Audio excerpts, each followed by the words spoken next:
अस्सलाम वालेकुम स्टूडेंट्स, मैं हूं सर इश्तियाक और आज की इस वीडियो में मैं आपको बताऊंगा किस तरीके से आप केमिकल बॉन्ड्स बना सकते हो लुईस डॉट स्ट्रक्चर की मदद से। जैसा कि स्टूडेंट्स आपको पता होगा, केमिस्ट्री के अंदर केमिकल रिएक्शंस आते हैं और केमिकल रिएक्शंस के अंदर केमिकल फार्मूलाज होते हैं और केमिकल फार्मूलाज बेसिकली एटम्स के दरमियान जब बॉन्ड्स बनते हैं तो आपके केमिकल फार्मूलाज बनते हैं। तो एटम्स के दरमियान बॉन्ड किस तरह से बनते हैं और किस तरह से हम एटम्स के दरमियान जब बॉन्ड बनते हैं तो उनका स्ट्रक्चर हम बना सकते हैं आसानी से, तो वही मैं आपको बताऊंगा। और उसके लिए हम कौन सा मेथड यूज़ करेंगे, हम यूज़ करेंगे लुईस डॉट स्ट्रक्चर। तो आइए स्टूडेंट्स हम सीख लेते हैं कि ये लुईस डॉट स्ट्रक्चर क्या होता है। लुईस डॉट स्ट्रक्चर को इलेक्ट्रॉन डॉट स्ट्रक्चर भी कहा जाता है, क्योंकि इस स्ट्रक्चर में हम इलेक्ट्रॉन्स को डॉट की फॉर्म में शो करते हैं।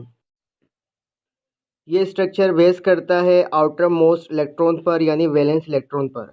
यानी इस स्ट्रक्चर को ड्रॉ करने के लिए हम वैलेंस इलेक्ट्रॉन का यूज़ करते हैं। ये स्ट्रक्चर फॉलो करता है ऑक्टेट रूल को, यानी हर एटम के लास्ट शेल में 8 इलेक्ट्रॉन होने चाहिए। ऑक्टेट रूल को सेंट्रल एटम के लिए हम इग्नोर कर सकते हैं। इसका क्या मतलब है कि ज़रूरी नहीं है कि सेंट्रल एटम के पास लाजमी 8 इलेक्ट्रॉन हो। 8 इलेक्ट्रॉन से ज़्यादा भी हो सकते हैं, लेकिन 8 इलेक्ट्रॉन से कम नहीं हो सकते। अब हम थोड़े से रूल्स देख लेते हैं कि लुईस डॉट स्ट्रक्चर को बनाते वक्त हमें किन रूल्स का ख्याल रखना है। तो रूल नंबर 1 है कि हम सेंट्रल एटम हमें कैसे पता चलेगा किसी भी कंपाउंड के अंदर। अगर एक कंपाउंड में एक से ज़्यादा नंबर ऑफ एटम्स मौजूद हैं तो हम सेंट्रल एटम उस एटम को लेंगे जो कि कम क्वांटिटी में हो उस कंपाउंड में। Rule number 2 Lewis dot structure को बनाने के लिए ये है कि हाइड्रोजन और फ्लोरीन कभी भी सेंट्रल एटम नहीं हो सकते। सेंट्रल एटम हमारा ऑक्सीजन हो सकता है, सल्फ़र हो सकता है, नाइट्रोजन हो सकता है, फास्फोरस हो सकता है, कार्बन हो सकता है, सिलिकॉन हो सकता है और क्लोरीन हो सकता है। हाइड्रोजन और फ्लोरीन कभी भी सेंट्रल एटम नहीं हो सकते। रूल नंबर 3 ये है कि कॉर्नर एटम्स का ऑक्टेट कंप्लीट होना चाहिए, यानी कॉर्नर एटम्स के लास्ट शेल में लाजमी 8 इलेक्ट्रॉन्स होने चाहिए हाइड्रोजन के अलावा। हाइड्रोजन का ड्यूप्लेट कंप्लीट होना चाहिए। Rule number 4 central atoms can have 8 और मोर इलेक्ट्रॉन्स, ये मैंने आपको पहले भी बताया है। रूल नंबर 5 सेंट्रल एटम चाहता है कि हमेशा उसकी मैक्सिमम कोवेलेंसी हो और इसके लिए ऑक्टेट रूल को वो ब्रेक भी कर सकता है। मैक्सिमम कोवेलेंसी का क्या मतलब है, आइए अब हम समझते हैं। जैसे अगर मैं ऑक्सीजन की बात करूं तो ऑक्सीजन कम से कम एक और ज़्यादा से ज़्यादा दो बॉन्ड बना सकता है, इसी को हम मैक्सिमम कोवेलेंसी कहते हैं। नाइट्रोजन की बात करें तो नाइट्रोजन कम से कम 3 और ज़्यादा से ज़्यादा 4 बॉन्ड बना सकता है, ये कहलाएगी नाइट्रोजन की मैक्सिमम कोवेलेंसी। इसी तरह अगर हम सल्फ़र की बात करें तो सल्फ़र ज़्यादा से ज़्यादा 6 बॉन्ड बना सकता है और इसके अलावा 2 बॉन्ड भी बना सकता है और 4 भी बना सकता है, लेकिन मैक्सिमम कोवेलेंसी सल्फ़र की 6 है। इसी तरह अगर हम फास्फोरस की बात करें तो फास्फोरस कम से कम 3 और ज़्यादा से ज़्यादा 5 बॉन्ड बना सकता है। तो ये हो गई फास्फोरस की मैक्सिमम कोवेलेंसी।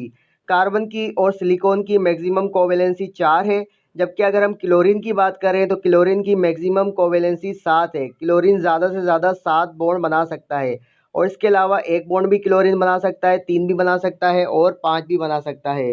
इसको हम कहते हैं covalency. Rule number 6 positive charge हमेशा सेंट्रल एटम पे होता है पॉलीएटॉमिक आयन में।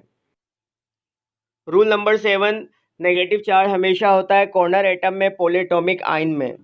गाइस, रूल नंबर 6 और रूल नंबर 7 का क्या मतलब है। जैसे मैं आपसे कहूँ, एक हमारे पास पॉलीएटॉमिक आयन है हाइड्रोनियम और इसके ऊपर होल चार्ज होता है प्लस। अब मैं आपसे पूछूँ प्लस चार्ज किसके ऊपर आएगा, कॉर्नर एटम पे आएगा या सेंट्रल एटम पे आएगा, तो सेंट्रल एटम पे आएगा। इसी तरह अगर मैं आपसे पूछूं पॉलीएटॉमिक आयन जैसे नाइट्रेट के ऊपर होल चार्ज -1 है, तो ये -1 चार्ज सेंट्रल एटम पर आएगा या कॉर्नर एटम पे आएगा, तो कॉर्नर एटम पर आएगा। गाइस, मैंने आपको लुईस डॉट स्ट्रक्चर के बहुत सारे रूल्स बताए हैं। मुझे पता है कि आपको इस टाइम ये बातें कुछ समझ में नहीं आ रही होंगी, लेकिन जब हम स्ट्रक्चर ड्रॉ करेंगे तो सारी बातें ऑटोमेटिकली आपको समझ में आएंगी। तो आपको परेशान होने की बिल्कुल भी ज़रूरत नहीं है। ये सारी बातें मैं फिर से आपको बताऊंगा जब स्ट्रक्चर ड्रॉ करूंगा। गाइस, लुईस डॉट स्ट्रक्चर को ड्रॉ करने से पहले हम कुछ कैलकुलेशंस करेंगे। तो सबसे पहले हम निकालेंगे total number of valence electron, जिसको मैंने यहाँ पर कैपिटल क्यू से रिप्रेजेंट करवाया है, और वो बराबर होता है valence electron of all the items plus number of negative charge minus number of positive charge. अगर कंपाउंड के ऊपर होल चार्ज पॉजिटिव या नेगेटिव नहीं हो तो हम फार्मूला हमारी आसानी के लिए यूज़ करेंगे। Total number of valence electron यानी capital Q is equal to valence electron of all the atoms. B dot P dot E यानी bond pair electron is equal to 2 multiply by number of bond. ये formula है bond pair electrons को निकालने के लिए। और finally हम निकालेंगे L dot P dot E यानी lone pair electrons. Lone pair electrons को निकालने का फार्मूला है loan pair electrons is equal to Q minus bond pair electron. Q यानी total number of valence electron में से अगर हम माइनस कर दें बॉन्ड पेयर इलेक्ट्रॉन तो हमारे पास आ जाएंगे लोन पेयर इलेक्ट्रॉन। गाइस हमें किसी भी कंपाउंड का स्ट्रक्चर ड्रॉ करना हो तो उसमें हम ये कैलकुलेशन करेंगे फिर स्ट्रक्चर ड्रॉ करेंगे। सबसे पहले हम कैपिटल Q मालूम करेंगे जो कि है total number of valence electron. फिर हम बॉन्ड पेयर इलेक्ट्रॉन मालूम करेंगे और फाइनली हम मालूम करेंगे लोन पेयर इलेक्ट्रॉन।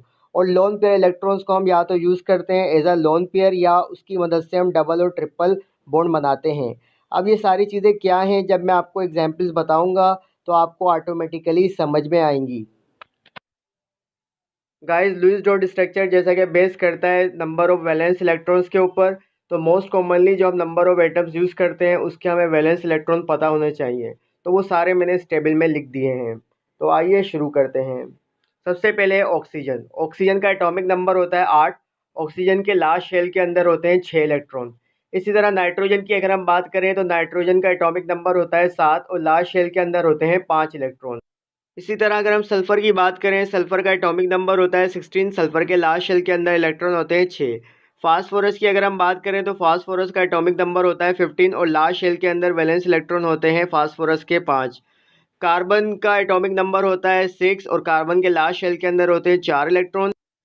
सिलिकॉन का एटॉमिक नंबर होता है 14। सिलिकॉन के लास्ट शेल के अंदर होते हैं 4 इलेक्ट्रॉन। और इसी तरह क्लोरीन का एटॉमिक नंबर होता है 17 और क्लोरीन के लास्ट शेल के अंदर होते हैं 7 इलेक्ट्रॉन।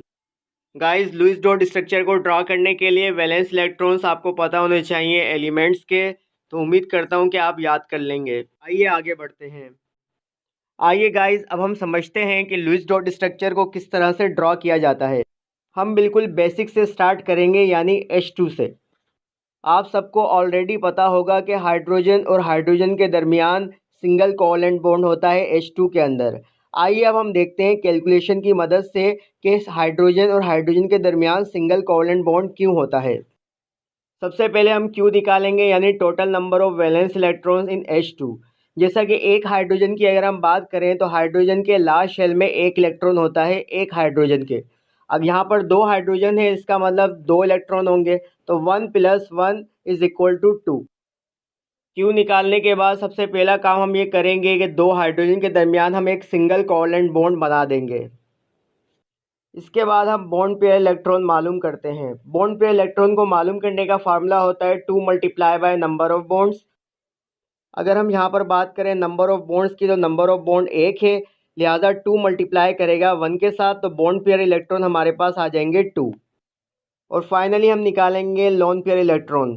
लोन पेयर इलेक्ट्रॉन को निकालने का हमारे पास फार्मूला क्या था, lone pair electron is equal to Q minus bond pair electron. Q की वैल्यू हमारे पास आई थी 2 और बॉन्ड पेयर इलेक्ट्रॉन हमारे पास आए थे 2। तो 2 में से अगर हम 2 निकालेंगे तो हमारे पास लोन पेयर इलेक्ट्रॉन आ जाएंगे 0। गाइस क्योंकि लोन पेयर इलेक्ट्रॉन यहाँ पर 0 है लिहाजा कॉर्नर एटम्स के ऊपर कोई लोन पेयर इलेक्ट्रॉन नहीं आएगा। इसका मतलब H2 का जो स्ट्रक्चर बना है ऑटोमेटिकली हाइड्रोजन और हाइड्रोजन के दरमियान सिंगल कोवैलेंट बॉन्ड होगा और ये स्ट्रक्चर बिल्कुल एक्यूरेट है।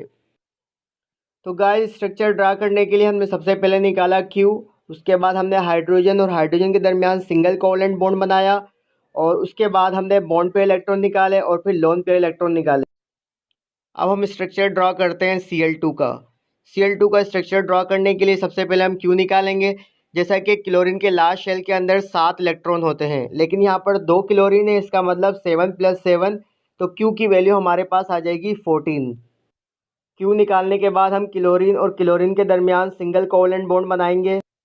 बॉन्ड बनाने के बाद हम बॉन्ड पेयर इलेक्ट्रॉन निकालेंगे।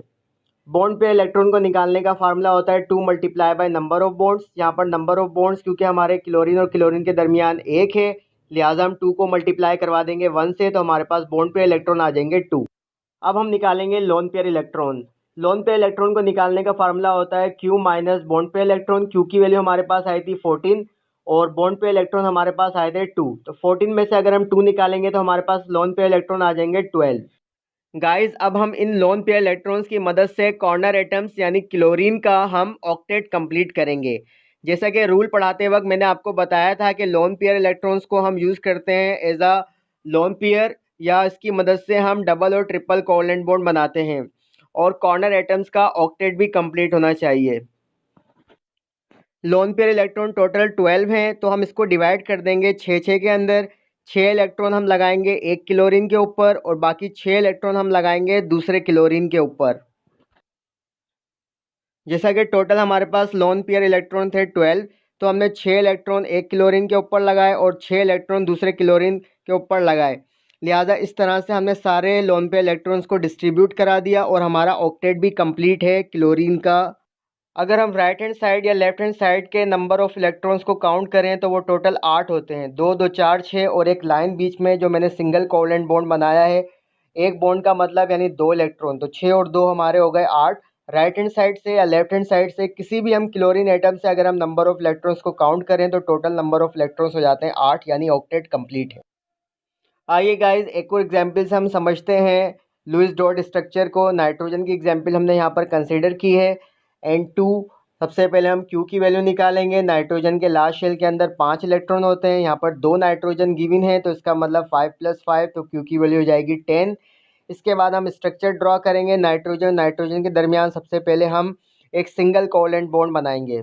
बॉन्ड पे इलेक्ट्रॉन निकालेंगे। बॉन्ड पे इलेक्ट्रॉन निकालने का फार्मूला होता है 2 × number of bonds. Nitrogen nitrogen के दरमियान एक बॉन्ड मौजूद है, इसका मतलब 2 मल्टीप्लाई करेगा 1 से, तो बॉन्ड पे इलेक्ट्रॉन हमारे पास आ जाएंगे 2। इसी तरह लोन पे इलेक्ट्रॉन निकालेंगे। लोन पे इलेक्ट्रॉन को निकालने का फार्मूला होता है Q minus bond pair electron. Q की वैल्यू हमारे पास आई है 10 और बॉन्ड पे इलेक्ट्रॉन है 2, तो 10 में से 2 जाएंगे तो हमारे पास लोन पे इलेक्ट्रॉन आ जाएंगे 8। लोन पेयर इलेक्ट्रॉन हमारे पास आए हैं 8। अब हम इन लोन पेयर इलेक्ट्रॉन्स को डिस्ट्रीब्यूट कराएंगे नाइट्रोजन के ऊपर। जैसा कि आप देख सकते हैं कि मैंने राइट हैंड साइड के ऊपर जो नाइट्रोजन है वहाँ पर मैंने लगाए 6 इलेक्ट्रॉन, और लेफ्ट हैंड साइड के ऊपर जो नाइट्रोजन है वहाँ पर मैंने लगाए 2 electrons as a lone pair. तो इसका मतलब ऑक्टेट अगर हम राइट हैंड साइड वाले का देखें 6 और 2 8, राइट हैंड साइड के ऊपर जो नाइट्रोजन है उसका ऑक्टेट कंप्लीट है। लेकिन अगर हम लेफ्ट हैंड साइड वाले नाइट्रोजन को देखें तो वहाँ पर ऑक्टेट कंप्लीट नहीं है। 2 electron as a lone pair मौजूद हैं और एक सिंगल लाइन शो कर रही है 2 इलेक्ट्रॉन्स को। लिहाजा लेफ्ट हैंड साइड के ऊपर जो नाइट्रोजन मौजूद है उसका ऑक्टेट कंप्लीट नहीं है। लेफ्ट हैंड साइड के ऊपर जो नाइट्रोजन मौजूद है उसमें एक लोन पेयर है और एक बॉन्ड पेयर है, तो इसका मतलब टोटल हो गए 4 इलेक्ट्रॉन, और 4 इलेक्ट्रॉन हमें मज़ीद चाहिए ऑक्टेट कंप्लीट करवाने के लिए। तो हम क्या करेंगे, राइट हैंड साइड के ऊपर जो नाइट्रोजन मौजूद है वहाँ पर जो 2 लोन पेयर मौजूद हैं उसको हम उसकी मदद से बनाएंगे 2 बॉन्ड।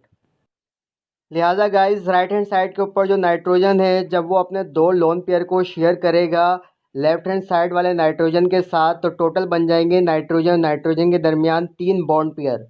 अब अगर हम ऑक्टेट काउंट करें 3 बॉन्ड पेयर का मतलब 6 इलेक्ट्रॉन और एक लोन पेयर मौजूद है राइट हैंड साइड के ऊपर नाइट्रोजन के साथ, तो 6 और 2 हो गए 8। इसी तरह अगर हम लेफ्ट हैंड साइड के ऊपर वाले नाइट्रोजन का भी ऑक्टेट चेक करें तो वो भी कंप्लीट है। तो गाइस शुरू में मैंने आपको बताया था कि हम लोन पेयर की मदद से सबसे पहले हम उसको यूज़ करते हैं एज अ लोन पेयर, और या उसकी मदद से हम बनाते हैं डबल और ट्रिपल कोवलेंट बॉन्ड। तो नाइट्रोजन और नाइट्रोजन के दरमियान हमने लोन पेयर की मदद से बनाया ट्रिपल कोवलेंट बॉन्ड। एक और एग्जाम्पल लेते हैं ऑक्सीजन की O2 की। ऑक्सीजन का स्ट्रक्चर ड्रॉ करने के लिए सबसे पहले हम Q की वैल्यू निकालेंगे। जैसा कि आपको पता होगा कि ऑक्सीजन के लास्ट शेल के अंदर 6 इलेक्ट्रॉन होते हैं, यहाँ पर 2 ऑक्सीजन है, तो 6 + 6 यानी Q की वैल्यू आ जाएगी हमारे पास 12। सबसे पहले हम ऑक्सीजन और ऑक्सीजन के दरमियान सिंगल कोवलेंट बॉन्ड बनाएंगे और उसके बाद हम बॉन्ड पे इलेक्ट्रॉन निकालेंगे।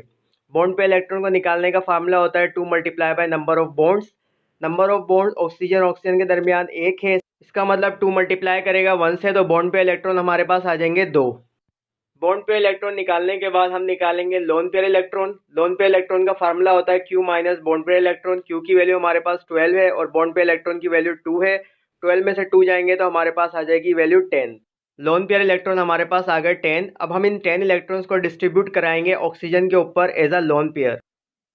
तो गाइस राइट हैंड साइड के ऊपर जो ऑक्सीजन है वहाँ पर मैंने 3 लोन पेयर यानी 6 इलेक्ट्रॉन्स को रखा, और जो लेफ्ट हैंड साइड के ऊपर ऑक्सीजन है वहाँ पर मैंने रखा 4 इलेक्ट्रॉन्स को।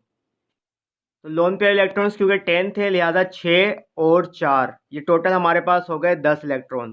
अगर हम राइट हैंड साइड पे जो ऑक्सीजन है उसका ऑक्टेट देखें तो 2 2 4 और 6 और एक हमारे पास बॉन्ड पेयर यानी 8 इलेक्ट्रॉन ऑक्टेट कंप्लीट हो गया। लेकिन लेफ्ट हैंड साइड के ऊपर जो ऑक्सीजन है उसके 4 इलेक्ट्रॉन मौजूद हैं और एक बॉन्ड पेयर यानी 6 इलेक्ट्रॉन, यानी 2 इलेक्ट्रॉन कम है लेफ्ट हैंड साइड वाले ऑक्सीजन पर। तो हम क्या करेंगे, राइट हैंड साइड के ऊपर जो ऑक्सीजन है उसमें से हम एक लोन पेयर को शेयर करा देंगे लेफ्ट हैंड साइड वाले ऑक्सीजन के साथ। शेयरिंग कराने से कुछ इस तरह का स्ट्रक्चर बन जाएगा। अब हम ऑक्टेट काउंट करते हैं लेफ्ट हैंड साइड और राइट हैंड साइड वाले ऑक्सीजन का। जैसा कि यहाँ पर 2 बॉन्ड पेयर हैं, 2 बॉन्ड पेयर का मतलब 4 इलेक्ट्रॉन, और 4 इलेक्ट्रॉन लेफ्ट हैंड साइड पर भी हैं और 4 इलेक्ट्रॉन राइट हैंड साइड पर भी हैं ऑक्सीजन पर। इसका मतलब ऑक्टेट कंप्लीट हो गया। फाइनल स्ट्रक्चर हमारा ऑक्सीजन और ऑक्सीजन के दरमियान ये होगा। एक और एग्जाम्पल लेते हैं CO2 की। सबसे पहले हम Q की वैल्यू निकालते हैं। कार्बन के लास्ट शेल के अंदर जैसा कि आपको पता होगा 4 इलेक्ट्रॉन होते हैं और ऑक्सीजन के लास्ट शेल के अंदर 6 इलेक्ट्रॉन होते हैं। तो 4 + 6, क्योंकि ऑक्सीजन के यहाँ पर 2 एटम्स हैं तो 6 को मल्टीप्लाई करवाएंगे 2 से, तो 4 + 6 = 12। तो हमारे पास Q की वैल्यू आ जाएगी 16। अब सबसे पहले हम Q की वैल्यू निकालने के बाद कार्बन और ऑक्सीजन के दरमियान सिंगल कोवैलेंट बॉन्ड बनाएंगे। CO2 के अंदर कार्बन हमारा सेंट्रल एटम है क्योंकि इसकी नंबर ऑफ क्वांटिटी ऑक्सीजन के मुकाबले में कम है, लिहाजा हम कार्बन को सेंटर में रखेंगे और ऑक्सीजन को इसके आसपास रख के सिंगल कोवैलेंट बॉन्ड बना देंगे। अब हम बॉन्ड पे इलेक्ट्रॉन निकालते हैं। बॉन्ड पे इलेक्ट्रॉन निकालने का फार्मूला होता है 2 × नंबर ऑफ बॉन्ड्स। यहाँ पर नंबर ऑफ बॉन्ड CO2 के अंदर 2 हमने बनाए हैं, इसका मतलब 2 मल्टीप्लाई करेगा 2 से, तो बॉन्ड पे इलेक्ट्रॉन्स हमारे पास आ जाएंगे 4। इसके बाद हम निकालेंगे lone pair electron. Lone pair electron को निकालने का फार्मूला होता है Q - bond pair electron. Q की वैल्यू हमारे पास आई थी 16 और बॉन्ड पेयर इलेक्ट्रॉन हमारे पास आए थे 4। 16 में से 4 जाएंगे तो हमारे पास लोन पेयर इलेक्ट्रॉन आ जाएंगे 12। अब हम इन 12 लोन पेयर इलेक्ट्रॉन्स को डिस्ट्रीब्यूट करवाएंगे ऑक्सीजन के ऊपर एज अ लोन पेयर। और गाइस CO2 के अंदर C हमारा सेंट्रल एटम है और ऑक्सीजन हमारा कॉर्नर एटम है। और मैंने आपको बताया था कि कॉर्नर एटम्स का ऑक्टेट हमेशा कंप्लीट होता है। जैसा कि अभी तक हमने जो स्ट्रक्चर बनाया है आप देख सकते हैं कि कॉर्नर एटम का ऑक्टेट कंप्लीट है। अगर मैं 6 और 6 यानी लोन पे इलेक्ट्रॉन्स क्योंकि टोटल 12 हैं तो 6 इलेक्ट्रॉन मैंने लेफ्ट हैंड साइड के ऊपर डिवाइड कर दिया ऑक्सीजन पर और 6 इलेक्ट्रॉन मैंने राइट हैंड साइड के ऊपर डिवाइड कर दिया ऑक्सीजन पर। तो ऑक्सीजन का ऑक्टेट कंप्लीट है, लेकिन कार्बन का ऑक्टेट कंप्लीट नहीं है। लिहाजा कार्बन का ऑक्टेट कंप्लीट करवाने के लिए हम एक लोन पेयर शिफ्ट करेंगे लेफ्ट हैंड साइड वाले ऑक्सीजन से और एक लोन पेयर हम शिफ्ट करेंगे राइट हैंड साइड वाले ऑक्सीजन से। तो कार्बन का ऑक्टेट कंप्लीट हो जाएगा और कार्बन डबल बॉन्ड बना लेगा ऑक्सीजन के साथ। क्योंकि जो हम नॉर्मल स्ट्रक्चर बनाते हैं उसमें हम लोन पेयर को शो नहीं करते कॉर्नर एटम्स के, तो लिहाजा हमारा फाइनल स्ट्रक्चर CO2 का हो जाएगा कुछ इस तरह का। गाइस CH2 का स्ट्रक्चर आपको खुद से ड्रॉ करना है कैलकुलेट करके Q की वैल्यू, बॉन्ड पे इलेक्ट्रॉन और लोन पे इलेक्ट्रॉन को कैलकुलेट करके। आइए आगे बढ़ते हैं।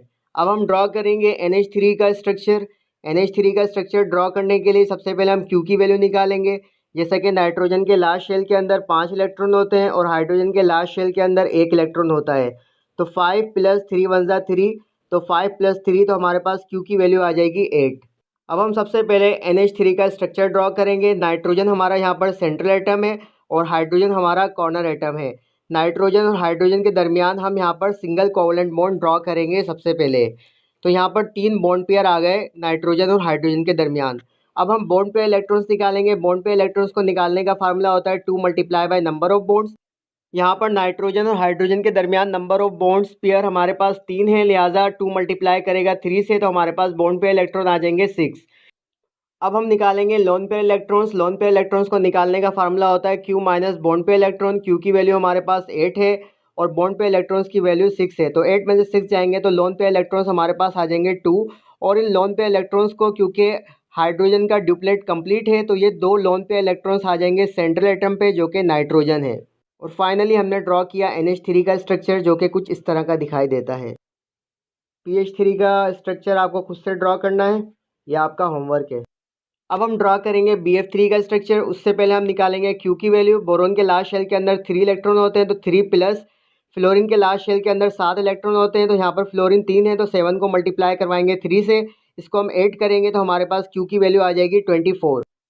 BF3 के अंदर बोरोन हमारा सेंटर एटम है क्योंकि नंबर ऑफ क्वांटिटी इसकी कम है फ्लोरीन के मुकाबले में, लिहाजा हम इसको सेंटर में लगा देंगे और फ्लोरीन को इसके आसपास लगा देंगे। फ्लोरीन हमारा यहाँ पर कॉर्नर एटम है। फिर हम बोरोन और फ्लोरीन के दरमियान 3 सिंगल कोवेलेंट बॉन्ड बनाएंगे। अब हम निकालेंगे बॉन्ड पे इलेक्ट्रॉन। बॉन्ड पे इलेक्ट्रॉन को निकालने का फार्मूला होता है 2 multiply by number of bonds. Number of bond BF3 के अंदर 3 हमने बनाए हैं, तो 2 को मल्टीप्लाई करवाएंगे 3 से, तो बॉन्ड पे इलेक्ट्रॉन की वैल्यू आ जाएगी 6।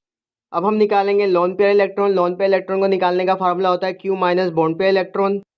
Q की वैल्यू हमारे पास है 24 और बॉन्ड पे इलेक्ट्रॉन हमारे निकले 6, तो 24 में से 6 जाएंगे तो लोन पे इलेक्ट्रॉन हमारे पास आ जाएंगे 18। अब हम इन 18 इलेक्ट्रॉन्स को डिस्ट्रीब्यूट कराएंगे as a lone pair on the corner atoms. Corner atoms हमारे यहाँ पर हैं फ्लोरीन, तो 6-6 करके हम तीनों फ्लोरीन के ऊपर 6-6 इलेक्ट्रॉन्स को डिस्ट्रीब्यूट कराएंगे in the form of the lone pairs.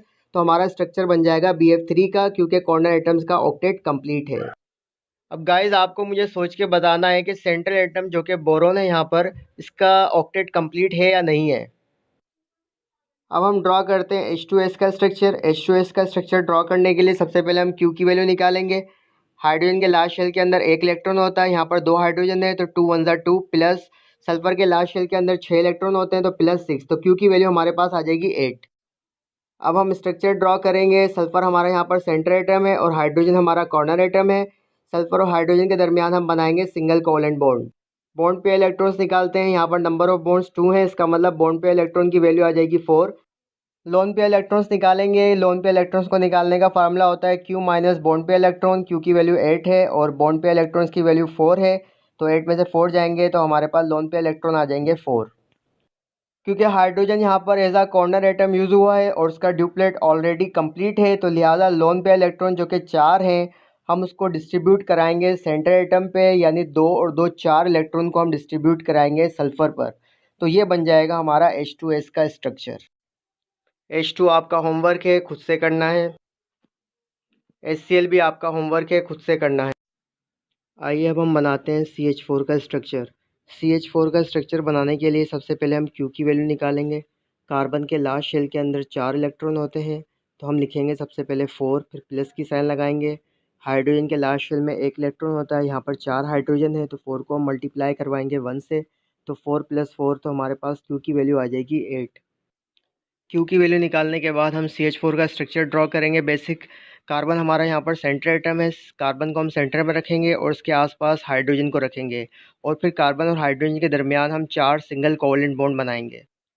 अब हम बॉन्ड पे इलेक्ट्रॉन्स काउंट करेंगे। बॉन्ड पे इलेक्ट्रॉन्स को काउंट करने का फार्मूला होता है 2 multiply by number of bonds. यहाँ पर हमारे पास नंबर ऑफ बॉन्ड्स 4 हैं, लिहाजा हम 2 को मल्टीप्लाई करवाएंगे 4 से, तो हमारे पास बॉन्ड पे इलेक्ट्रॉन्स आ जाएंगे 8। अब हम लोन पे इलेक्ट्रॉन निकालेंगे। लोन पे इलेक्ट्रॉन को निकालने का फार्मूला होता है Q माइनस बॉन्ड पे इलेक्ट्रॉन। Q की वैल्यू 8 है, बॉन्ड पे इलेक्ट्रॉन भी 8 है, तो हमारे पास लोन पे इलेक्ट्रॉन आ जाएंगे 0, यानी कोई लोन पे इलेक्ट्रॉन नहीं होगा। इसका मतलब इस CH4 का जो हमने स्ट्रक्चर ड्रॉ किया था इनिशियली, वो बिल्कुल एक्यूरेट है, क्योंकि यहाँ पर कॉर्नर एटम हाइड्रोजन है और हाइड्रोजन का ऑलरेडी ड्यूप्लेट कंप्लीट है और हमारे पास लोन पे इलेक्ट्रॉन्स भी नहीं है। इसका मतलब ये स्ट्रक्चर बिल्कुल सही है CH4 का। आइए अब हम स्ट्रक्चर ड्रा करते हैं C2H4 का। C2H4 का स्ट्रक्चर ड्रा करने के लिए सबसे पहले हम Q की वैल्यू निकालेंगे। कार्बन हमारे पास यहाँ पर 2 हैं और कार्बन के लास्ट शेल के अंदर 4 इलेक्ट्रॉन होते हैं, लिहाजा हम 2 को मल्टीप्लाई करवा देंगे 4 से, प्लस की साइन लगाएंगे। हाइड्रोजन हमारे पास यहाँ पर 4 हैं और हाइड्रोजन के लास्ट शेल के अंदर 1 इलेक्ट्रॉन होता है, लिहाजा 4 को मल्टीप्लाई करा देंगे 1 से, तो हमारे पास Q की वैल्यू आ जाएगी 12। अब हम स्ट्रक्चर ड्रॉ करने के लिए सेंटर एटम को सेंटर में रखेंगे, जो कि हमारा कार्बन है यहाँ पर, लेकिन कार्बन हमारे यहाँ पर क्योंकि 2 हैं, तो 2 कार्बन को हम एक डिस्टेंस के ऊपर रखेंगे और उसके दरमियान सबसे पहले हम बनाएंगे सिंगल कोवेलेंट बॉन्ड। इसी तरह हाइड्रोजन की क्वांटिटी यहाँ पर 4 है, तो 2 हाइड्रोजन हम लगाएंगे राइट हैंड साइड के ऊपर जो कार्बन है उसके साथ लगाएंगे और 2 सिंगल कोवेलेंट बॉन्ड बना देंगे 2 हाइड्रोजन के साथ, और 2 हाइड्रोजन लगा देंगे हम लेफ्ट हैंड साइड के ऊपर जो कार्बन मौजूद है उसके साथ लगा देंगे और 2 सिंगल कोवेलेंट बॉन्ड बना देंगे 2 हाइड्रोजन के दरमियान कार्बन से। गाइस जैसा कि आप यहाँ पर देख सकते हैं कि हाइड्रोजन का तो ड्यूप्लेट कंप्लीट होता है और वो ऑलरेडी यहाँ पर कंप्लीट है, लेकिन जो सेंटर कार्बन एटम है उसका ऑक्टेट कंप्लीट नहीं है, क्योंकि यहाँ पर कार्बन बना रहा है 3 बॉन्ड और कार्बन ज़्यादा से ज़्यादा 4 बॉन्ड बना सकता है। लिहाजा अब हम निकालेंगे बॉन्ड पेयर इलेक्ट्रॉन्स और लोन पेयर इलेक्ट्रॉन्स। बॉन्ड पे इलेक्ट्रॉन्स निकालने का फार्मूला होता है 2 multiply by number of bonds. यहाँ पर टोटल नंबर ऑफ बॉन्ड्स 5 हैं, लिहाजा हम 5 को मल्टीप्लाई करवा देंगे 2 से, तो हमारे पास बॉन्ड पे इलेक्ट्रॉन्स आ जाएंगे 10। इसी तरह लोन पे इलेक्ट्रॉन्स को निकालने का फार्मूला होता है, अगर हम क्यू में से निकाल दें बॉन्ड पे इलेक्ट्रॉन, तो क्यू की वैल्यू हमारे पास 12 थी और बॉन्ड पे इलेक्ट्रॉन्स हमारे पास आए हैं 10, तो 12 में से हम 10 निकालेंगे तो लोन पे इलेक्ट्रॉन हमारे पास आ जाएंगे 2। जैसा कि मैंने आपको पहले बताया कि हाइड्रोजन का ड्यूप्लेट ऑलरेडी कंप्लीट है, लिहाजा ये 2 लोन पेयर इलेक्ट्रॉन हम हाइड्रोजन के ऊपर नहीं लगाएंगे बल्कि हम सेंट्रल एटम पे लगाएंगे। और मैंने यहाँ पर राइट हैंड साइड के ऊपर जो कार्बन है उसके ऊपर मैंने 2 लोन पेयर इलेक्ट्रॉन लगाए हैं, जिसकी वजह से राइट हैंड साइड वाले कार्बन का ऑक्टेट कंप्लीट हो गया है, लेकिन लेफ्ट हैंड साइड के ऊपर जो कार्बन है उसका ऑक्टेट कंप्लीट नहीं है। लिहाजा राइट हैंड साइड वाला कार्बन लेफ्ट हैंड साइड वाले कार्बन के साथ इस लोन पेयर को शेयर करके बना लेगा डबल बॉन्ड और दोनों कार्बन का ऑक्टेट कंप्लीट हो जाएगा। जैसा कि आप देख सकते हैं कि राइट हैंड साइड वाले कार्बन ने अपना लोन पेयर शेयर कराया लेफ्ट हैंड साइड वाले कार्बन के साथ, जिसकी वजह से लेफ्ट हैंड साइड वाले कार्बन का भी ऑक्टेट कंप्लीट हो गया। यानी ये बिल्कुल एक्यूरेट स्ट्रक्चर है C2H4 का। गाइस अब ये वाले प्रॉब्लम्स जो मैं आपको अब बताऊंगा ये थोड़े से डिफरेंट हैं प्रीवियस प्रॉब्लम से, क्योंकि यहाँ पर दिया हुआ है पॉलीएटॉमिक आयन और उसके ऊपर एक चार्ज भी दिया हुआ है। यहाँ पर दिया हुआ है हाइड्रोनियम आयन यानी H3O पॉजिटिव चार्ज।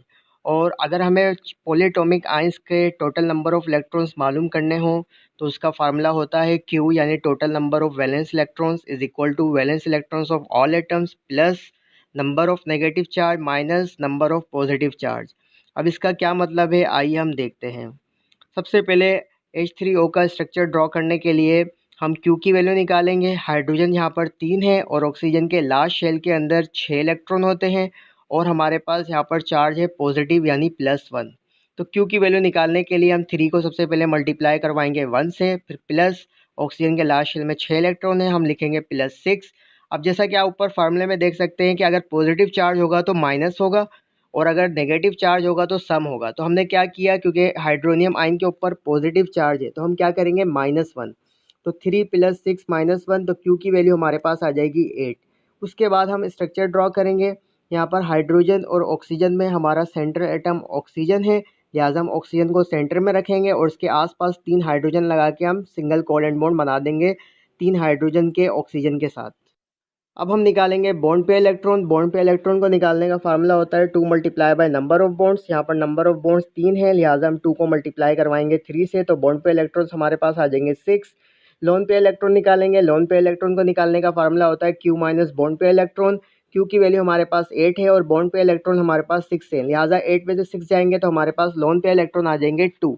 जैसा कि यहाँ भी कॉर्नर एटम्स आपका हाइड्रोजन है, लिहाजा हाइड्रोजन का ड्यूप्लेट ऑलरेडी कंप्लीट है, तो ये लोन पे इलेक्ट्रॉन हमारे आएंगे सेंट्रल एटम पे जो कि हमारा ऑक्सीजन है। और जब हम लोन पे इलेक्ट्रॉन्स जो कि 2 हैं लगाएंगे सेंट्रल एटम यानी ऑक्सीजन के ऊपर, तो हाइड्रोनियम आयन का स्ट्रक्चर कुछ इस तरह का दिखाई देगा। गाइस अगर पॉजिटिव चार्ज होगा तो सब्ट्रैक्ट करेंगे और नेगेटिव चार्ज होगा तो ऐड करेंगे। सिर्फ आपको ये याद रखना है Q की वैल्यू निकालते वक्त अगर हमारे पास पॉलीएटॉमिक आयंस हो, होल चार्ज अगर किसी आयन के ऊपर पॉजिटिव हो तो हम रखेंगे वहाँ पर माइनस और अगर नेगेटिव हो तो रखेंगे प्लस। अब हम ड्रॉ करते हैं नाइट्रेट आयन का स्ट्रक्चर NO3- का। तो सबसे पहले हम Q की वैल्यू निकालेंगे। Q की वैल्यू निकालने के लिए जैसा कि हमें पता है कि नाइट्रोजन के लास्ट शेल के अंदर 5 इलेक्ट्रॉन होते हैं और ऑक्सीजन के लास्ट शेल के अंदर 6 इलेक्ट्रॉन होते हैं। तो हम क्या करेंगे 5 + 3 × 6, क्योंकि 3 से हमने मल्टीप्लाई इसलिए किया क्योंकि ऑक्सीजन की क्वांटिटी यहाँ पर 3 है। और जैसा कि मैंने आपको पहले बताया था, अगर आप ऊपर फार्मूले में भी देखें यहाँ पर नाइट्रेट के ऊपर होल चार्ज है -1, इसका मतलब लिहाजा हम इसमें ऐड करेंगे +1, लिहाजा Q की वैल्यू हमारे पास आ जाएगी 24 सॉल्व करने के बाद। अब हम सबसे पहले बेसिक स्ट्रक्चर ड्रॉ करेंगे। नाइट्रोजन ऑक्सीजन में से नाइट्रोजन हमारा सेंट्रल एटम है, सेंटर में हम नाइट्रोजन को रखेंगे और उसके आसपास हम 3 ऑक्सीजन को रखेंगे और सिंगल कोवेलेंट बॉन्ड बना देंगे ऑक्सीजन और नाइट्रोजन के दरमियान। अब हम काउंट करेंगे बॉन्ड पे इलेक्ट्रॉन्स। बॉन्ड पे इलेक्ट्रॉन्स को निकालने का फार्मूला होता है 2 × number of bonds. Number of bonds यहाँ पर 3 है, लिहाजा हम 2 को मल्टीप्लाई करवाएंगे 3 से, तो हमारे पास बॉन्ड पे इलेक्ट्रॉन आ जाएंगे 6। अब हम निकालेंगे लोन पे इलेक्ट्रॉन्स। लोन पे इलेक्ट्रॉन्स को निकालने का फार्मूला होता है Q - बॉन्ड पे इलेक्ट्रॉन। Q की वैल्यू हमारे पास 24 है और बॉन्ड पे इलेक्ट्रॉन्स हमारे पास 6 हैं, लिहाजा 24 में से अगर हम 6 निकालेंगे तो लोन पे इलेक्ट्रॉन्स हमारे पास आ जाएंगे 18। यहाँ पर हमारे पास कॉर्नर एटम ऑक्सीजन है और कितने ऑक्सीजन है 3 ऑक्सीजन है और लोन पे इलेक्ट्रॉन्स हमारे निकले हैं 18।